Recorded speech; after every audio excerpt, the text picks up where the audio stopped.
versículo 31, nuestra lectura de hoy, 31 al 36. Hoy día ya cerramos el capítulo 3. El versículo 31 nos habla de algo importante. Nos va a hablar de la importancia de la revelación que trae Jesucristo. Y dice lo siguiente: el que de arriba viene es sobre todos. ¿De quién está hablando cuando dice el que de arriba viene? De Jesús. Cuando dice de arriba, no se refiere al techo ni al cielo o la atmósfera, se refiere su origen divino, su origen celestial. Entonces nos está remarcando que Jesús es diferente a Juan, es sobre todos. Él viene del cielo, su naturaleza es divina. Más o menos le explico algo. Mire, este evangelio se escribe en el año 90 a 100 después de Cristo, casi a finales del primer siglo. Y ahí en esa época ya estaba fuerte los seguidores de Juan. Prácticamente una secta se había formado de los seguidores de Juan. En ese momento, cuando se escribe el evangelio, vemos la tendencia del autor, como que quiere poner bien en claro quién es Jesucristo y quién es Juan. Entonces dice, el que viene de arriba es sobre todos.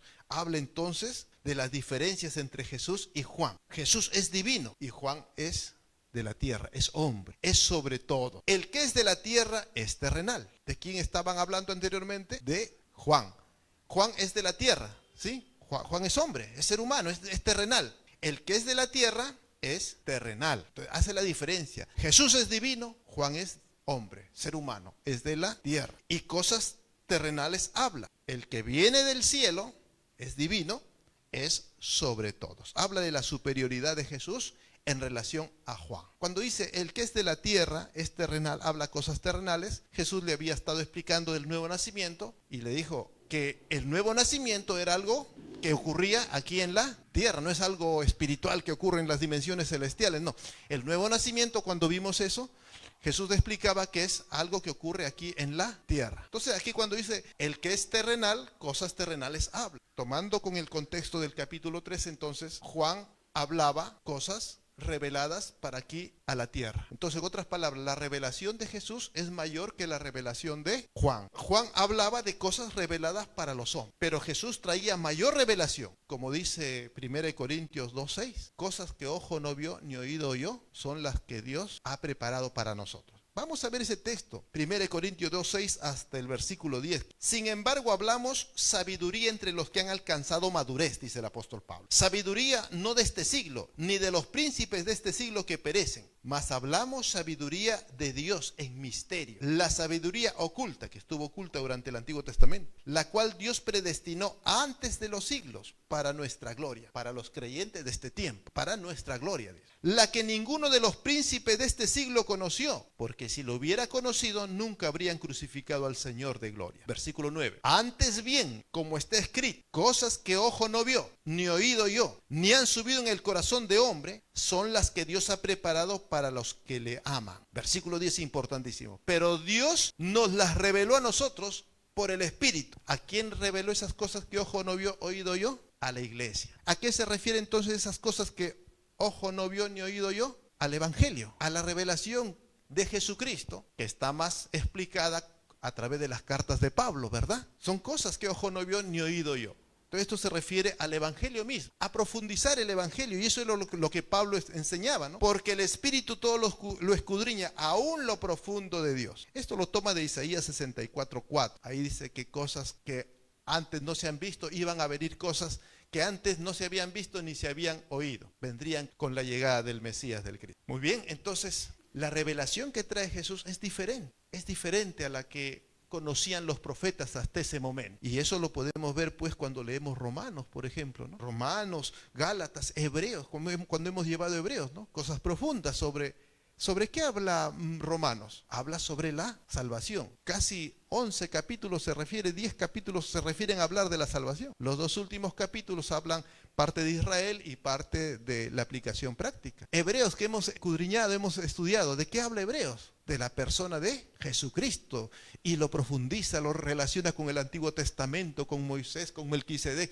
etcétera, ¿no? Cosas que no se entendían, cosas que estaban ocultas. Dios las ha revelado a nosotros. Por tanto, debemos desear conocer más de Cristo. ¿Se acuerdan el coro? Yo quiero más y más de Cristo, yo quiero más y más de Él. ¿Queremos más? Para eso nos dejaron las cartas apostólicas, que hablan bastante de Jesús. Y eso es donde debemos profundizar. La iglesia debemos gozarnos en estudiar la palabra, en conocerle más al Señor y experimentarle más cada día. Entonces, aquí nos habla de esa revelación más, ¿no? La importancia de la revelación de Cristo es superior a la revelación de Juan el Bautista, que había traído hasta ese momento.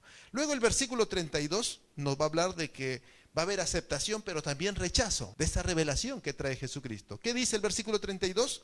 Dice así: y lo que vio y oyó, eso testifica, y nadie recibe su testimonio. Está hablando de Jesús. Lo que Jesús trae, lo que oyó, vio, la revelación que trae Jesús, dice, nadie recibe su testimonio. Cuando dice nadie, no quiere decir que nadie absolutamente. Ese nadie es para dar énfasis que la gran mayoría no lo recibe. Cuando leemos la Biblia, por ejemplo, Juan usa ese lenguaje. Cuando dice nadie, no vamos a ser literal aquí, decir nadie le escuchó a Jesús. No, hubieron un montón de personas que le escucharon, ¿verdad? Pero nadie simplemente para dar énfasis, mayor énfasis a que la gran mayoría lo rechazó. Hubo una minoría, pero sí hubieron los discípulos, muchos judíos que sí creyeron, como el mismo Nicodemo después se hizo discípulo de Jesús. Entonces, cuidado eso, cuando leemos no hay que ser tan literales en el lenguaje de Juan. El que recibe su testimonio, recibe a Cristo, este atestigua que Dios es veraz, dice. Entonces, pero más a los que le recibieron, a los que creen en su nombre, le dio la potestad de ser hechos hijos de Dios, ¿no? El versículo 33, el que recibe su testimonio, recibe a Cristo, recibe la palabra de salvación, atestigua, tiene certeza, tiene seguridad de que este evangelio es verdadero, es verdad, no es mentira. Por eso, para poder dar testimonio del evangelio, no basta escucharlo, hay que aceptarlo, hay que creerlo, aceptarlo. Como dice, hay que probarlo. Por ejemplo, cada los que estamos aquí hemos entregado nuestra vida a Cristo. Si alguien nos venga y nos dice, ¿sabe qué? No, es mentira, la Biblia fue escrita por hombre. ¿Usted qué va a decir? No nos afecta, ¿verdad? No, nosotros sabemos que es veraz y nadie nos mueve de nuestra fe. Eso se llama fe, tener certeza, seguridad. Por eso dice, el que recibe tu testimonio es porque tiene fe y nadie lo va a mover, atestigua que es verdad. ¿Qué es veraz? ¿Qué es verdad? Sus promesas, el cumplimiento de su palabra. Es verdad, aún sus promesas de que un día cuando terminemos esta vida aquí, tengamos que morir físicamente, podemos atestiguar y tener seguridad de que resucitaremos y estaremos en la eternidad con el Señor. ¿Quién nos garantiza eso? La fe. ¿Cuál es la garantía? ¿Cuál es nuestra garantía? ¿Qué es lo que te garantiza a ti de que realmente vas a resucitar? ¿Qué le garantiza a usted? La fe simplemente, la palabra, la fe en su palabra. Tal vez hemos visto nosotros en su palabra, hemos visto los rollos originales. Alguien nos dice, no, pero esta es una traducción, este es un libro. ¿Lo mueve a usted su fe eso? No. ¿Has visto los originales que escribió Juan? No nos interesa tampoco verlo. Nuestra seguridad es porque hemos visto un rollo antiguo del original. ¿Eso nos da la seguridad? No. Lo que nos da la seguridad es la fe. Y atestiguamos que Dios es veraz. Eso se llama fe. Eso solamente viene cuando uno entrega su vida a Cristo, nace de nuevo, puede atestiguar que las promesas de Dios, su palabra es veraz. No necesitamos otra cosa. No necesitamos que se nos aparezca un ángel, que escuchar la voz de Dios como escucharon los discípulos. Este es mi hijo amado. ¿Necesitamos escucharlo? ¿Hemos escuchado? No. Pero tenemos la seguridad que esta palabra es cierto, es veraz. Atestiguamos que es veraz y nadie nos mueve de eso. A eso se refiere. Muy bien, ahora el versículo 34 nos va a hablar acerca de que Jesús es el ungido. Es mejor que todos los profetas que han habido hasta ahora. El versículo 34 dice así: porque el que Dios envió, las palabras de Dios habla. ¿A quién se refiere? A Cristo, ¿verdad? El que Dios envió, las palabras de Dios habla. Pues Dios no da el Espíritu por medida. Se refiere a que Cristo va a hablar palabra de Dios, ha hablado. Y que Cristo, Dios no le ha dado a Cristo su Espíritu por medida. Revisando un poco más en el idioma original, se puede traducir, y las traducciones nuevas, modernas, lo traducen de esta manera: pues Dios no le da su Espíritu por medida. Entonces es una manera de traducirlo también. Reina Valera lo ha traducido: Dios no da su Espíritu por medida, pero para tener más sentido está hablando de Jesús.